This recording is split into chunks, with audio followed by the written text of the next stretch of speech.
Well, hi everyone, and greetings from Northern Michigan. This is Bob the Science Guy. Today I'm going to bring you a background story from one of my fellow creators, Dead Kennedys in Space. Now, Dead Kennedys is a professional writer.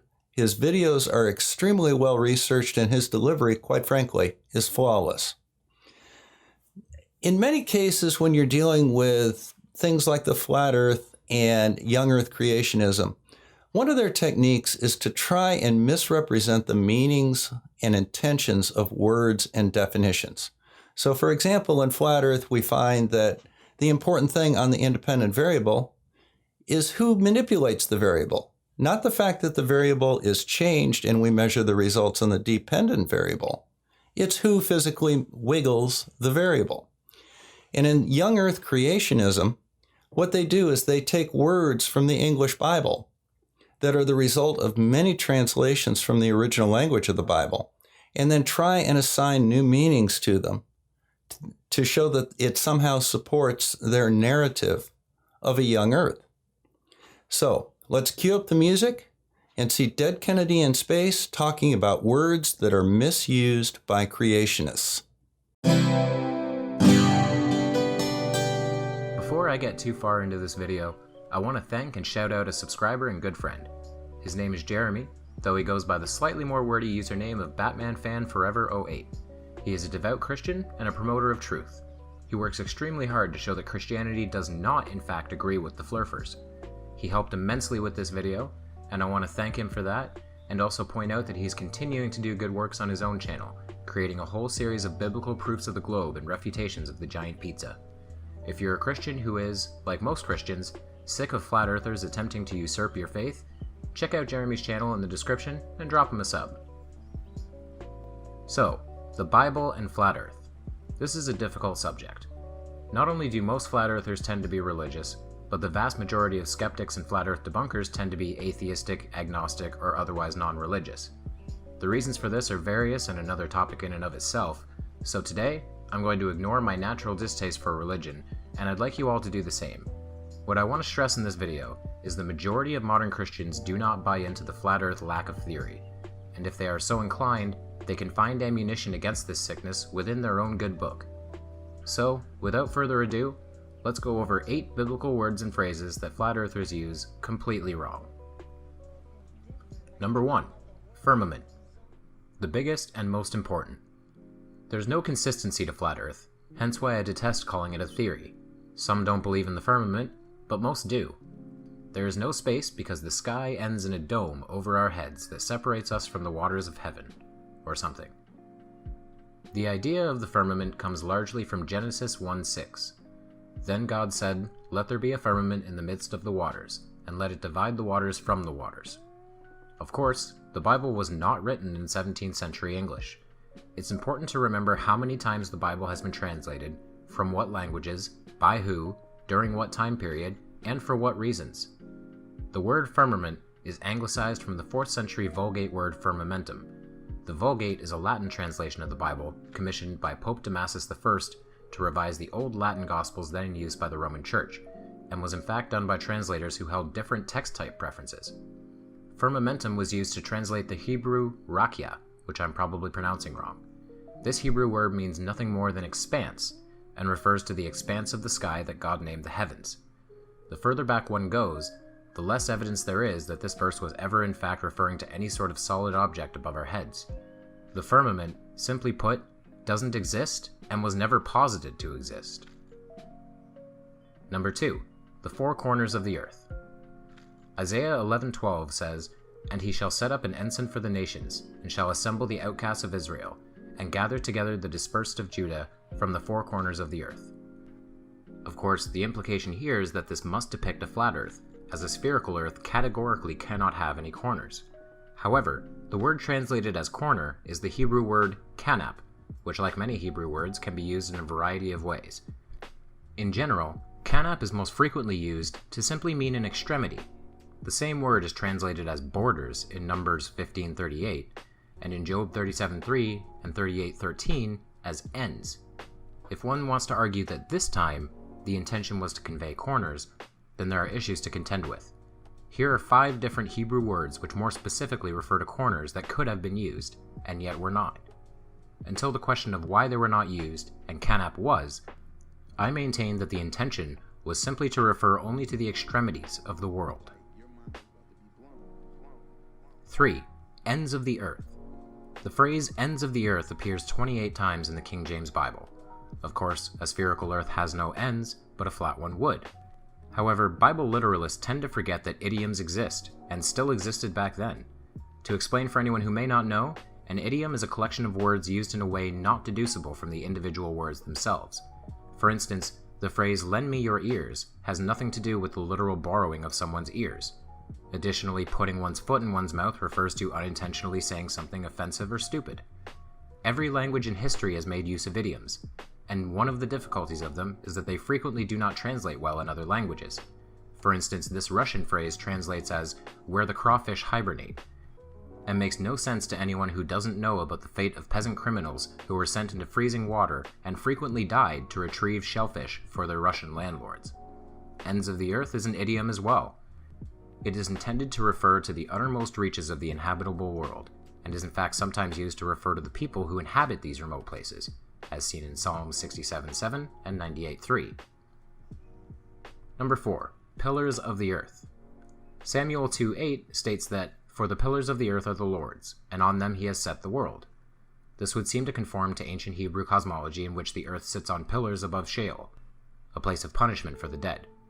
However, it's very likely that the verse in fact refers to metaphorical pillars, as in foundational morals to live by, or even the princes of the world, or civil magistrates, who are frequently referred to as cornerstones and shields of the earth, because they are the means of cementing, supporting, and protecting the people of the earth. This notion is especially reinforced by the fact that Samuel 2 is a prayer being recited by an infertile woman who is asking God to bless her with a child. A good counter to Samuel 2:8 is Job 26:3, in which the earth is described as being hung upon nothing, which, I don't know about you, but that sounds like a sphere in the middle of empty space to me. Number 5. Circle. This is a classic for Bible flurfers. Isaiah 40:22 states that it is he who sits upon the circle of the earth, referring to God's place in the heavens above the earth. Of course, circle would seem to match the disc shape of earth as seen in the flat earth non-model.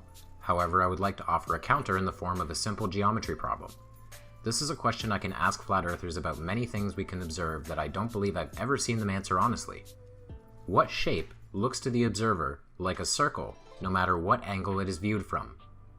What would a spherical earth look like to a being situated above it? The Hebrew word that is usually translated as circle is kug. It's found again in Job 22:14, where it is translated as vault in the New American Standard Bible. Clouds are a hiding place for him, so that he cannot see, and he walks on the vault of heaven. In many ways, kug seems to imply a three-dimensional object when it is used, and is in fact used for an entirely different word in modern Hebrew. Guess which word? Sphere. Number 6. Footstool. I know, it's on the face ridiculous, but bear with me here.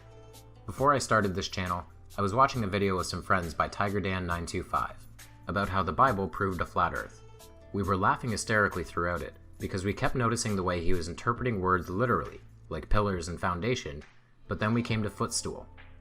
Isaiah 66:1. The heaven is my throne, and the earth is my footstool.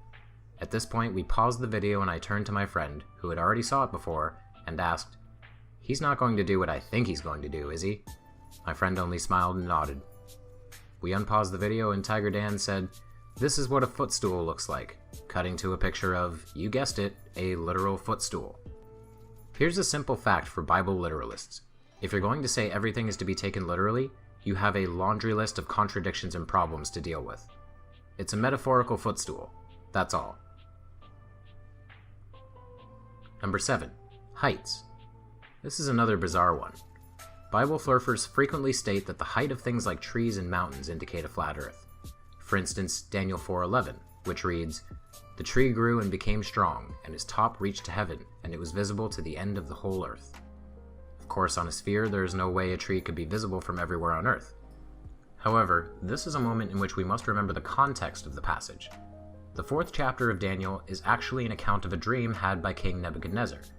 The simple fact is that dreams do not follow logical rules or the laws of physics. Nothing in a dream needs to make sense, and no one should ever use an account of a dream as evidence for a lesson in geography. I hate to dream. Dreaming takes energy. Sleeping is supposed to be a relaxing affair. I lay down on the bed, it feels great. Next thing you know, I have to build a go-kart with my ex-landlord. Number 8. Doctrine and dogma. This one I didn't need to do too much research for. This is a simple matter of the nature of religions versus the nature of science. I am sick and tired of flurfers calling science a religion because it's objectively wrong. Science is nothing more than a method for understanding the world. That's it. It's a process, not a belief. It has no doctrine, and it has no dogma. To explain, a doctrine is a shared belief throughout multiple sects of a religion, like for instance the divinity of Christ, which is accepted by all forms of Christianity. A dogma, on the other hand, is simply a required belief, and doesn't need to be shared throughout other forms of the religion, like say the rituals and saints recognized exclusively by the Catholic Church. Science, on the other hand, has no beliefs. It has no doctrines, no dogmas, no faith. Science is nothing more than reaching out with your prehensile paws and using them to make sense of this crazy world we find ourselves in. It seems to me that flat earthers can't do anything correctly. They completely misunderstand the fundamentals of science, and they also completely misunderstand the tenets of their own religion. It reminds me of my first debate, in which my opponent stated the golden rule was to treat people how you are treated. I treat people as they treat me, Kevin. It's the golden rule. You should start living by it. That's not the golden rule. The golden rule is to treat others as you want to be treated. You can't even get religion right. Flurfs, we are bored of your hostility, your misquoted verses, and your ramblings about scientism. You could just sit down and talk to us, but it seems that's impossible at this point. I would like to once again thank BatmanFanForever08 for helping out with this video, and again, check out his channel if you want to see more about religion and flat earth. You know, I really appreciate Dead Kennedys in Space allowing me to use this piece as a background video for my series. Many times we use expressions in the English language that have very common meanings, but don't make a lot of sense when you look at them from a direct translation. For example, we talk about pillars of the community. We talk about the four corners of the earth. These do not imply that the earth is somehow being suspended by four legs like a footstool, or the earth itself has physical 90-degree corners. These are techniques being used to try and justify a narrative by misusing the words that originally were found in the Bible and taking them out of context. So, I encourage you all to have a look at both these channels. They're listed in the description. And while you're at it, hit that little like and subscribe button over there. This was kind of an extra video that I put out for background to kind of make my series make a little bit more sense and help you evaluate the information that I'm putting out. So, signing out from Northern Michigan, this is Bob the Science Guy. Thank you very much for stopping by, and we'll see you soon.